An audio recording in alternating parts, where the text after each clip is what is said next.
Dan yang kedua, at-ta'nu fil ansab, kata Nabi, termasuk perbuatan kufar adalah menyerang nasab orang lain. Kata Al-Imam Al-Munawi dalam kitabnya Faidul Qadir dan dalam kitabnya Taisir, Al-Imam Munawi mengatakan maksudnya apa? Adalah al-qadah fi fi nasabin sabata bi dhahiri syara'. Ya, nasab yang secara zahiru syariat udah sah, menurut ulama udah sah, menurut ilmu fikih udah sah, secara zahiru syariat ya emang dia anaknya dia keturunannya dia, secara zahiru syariat udah selesai, itu udah final. Tahu-tahu dibilang oh bukan, dita'an.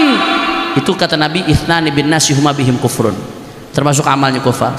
Bahkan Al-Imam Al-Munawi dalam Faidul Qadir ngasih contoh, ya misalkan ada orang keturunannya fulan, udah sepakat tuh ulama-ulama semuanya menyatakan iya, tahu-tahu ada orang datang menyatakan oh itu bukan. Apa kata Rasulullah? Ithnani bin nasi huma bihim kufrun, termasuk min amalil kufar, min khisalil kufar.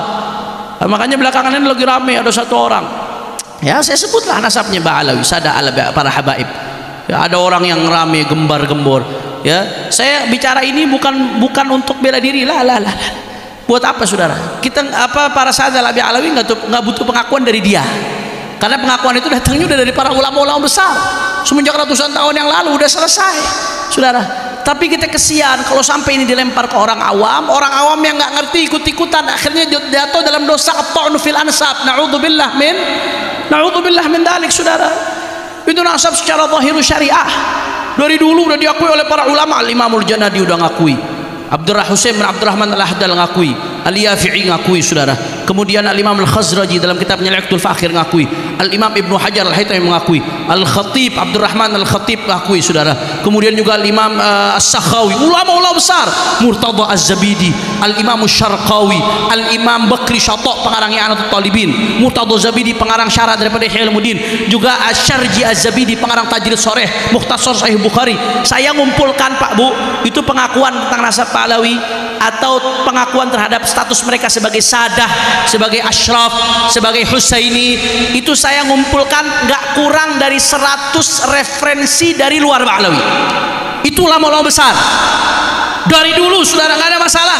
Tahu-tahu setelah 1000 tahun Ba'alawi saudara, datang ada satu orang mengaku apa? Oh ini Ubaidillah bukan anaknya Ahmad, berarti Ba'alawi bukan cucunya Nabi saudara. Makoli, ya jelas ya saudara. Terus apa dia katakan?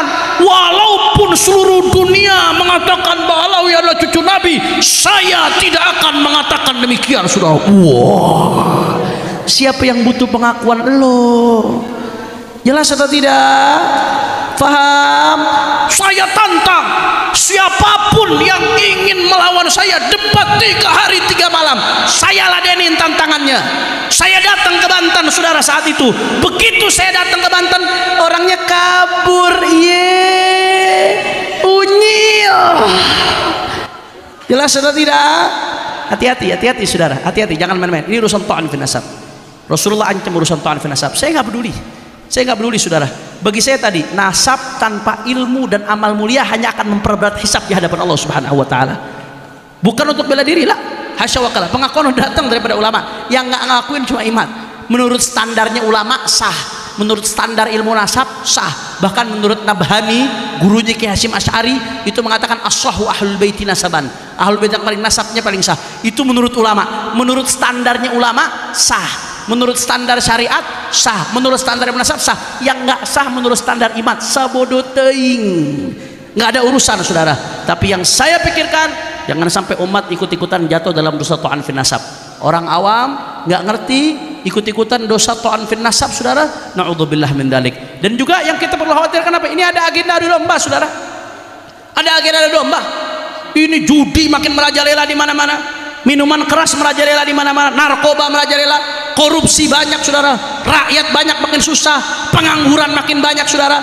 Kok tahu-tahu malah ngeributkan ini? Habaib dan kiai yang dari dulu berdampingan, yang dari dulu bergandengan saudara, saling menghormati, saling takzim satu sama lain, tahu-tahu sekarang dibenturkan, diadu domba dengan narasi-narasi rasis. Di mana Bhinneka Tunggal Ikanya saudara? Di mana persatuan Indonesianya saudara? Ini yang mengadu domba ini tujuannya supaya apa? Supaya habaib kiai ribut. Kalau habaib sama kiai udah ribut, udah lupa, nggak bicara lagi soal korupsi. nggak bicara lagi soal kedoliman, nggak bicara lagi soal narkoba, nggak bicara lagi soal judi, nggak bicara lagi soal minuman keras, nggak peduli lagi umat sholat apa enggak. Saudara, siapa yang menang? Setan yang menang ujung-ujungnya. Betul atau tidak? Betul atau tidak? Maka jawab yang kompak, jawab yang kompak semuanya. Kira-kira kalau habaib kiai diadu domba, terima atau tidak? Jawab yang kompak, kiai habaib diadu domba, terima atau tidak? Kiai habaib dibentur-benturkan, terima atau tidak? Kalau ada yang mau menghancurkan kita dengan politik belah bambu, maka kita lawan dengan politik sambung bambu. Setuju? Setuju? Kalau ada yang mau mengacak-acak umat dengan politik adu domba, kita lawan dengan politik silaturahmi, saudara. Setuju? Kalau ada yang mau ngadu domba kita, yang ngacak-acak kita dengan politik perpecahan, maka kita lawan dengan politik persatuan, saudara. Setuju? Setuju? Masyarakat Cirebon jawab semuanya, siap bersatu, siap bersatu, siap berada di barisan para kiai, siap berada di barisan para ajangan, siap berada di barisan para habaib, siap berada di barisan para ulama, siap jaga Indonesia, siap jaga NKRI. Semua Cirebon angkat tangannya, takbir. Sallu ala Nabi. Masya Allah, ini baru pulang haji naik darah saya.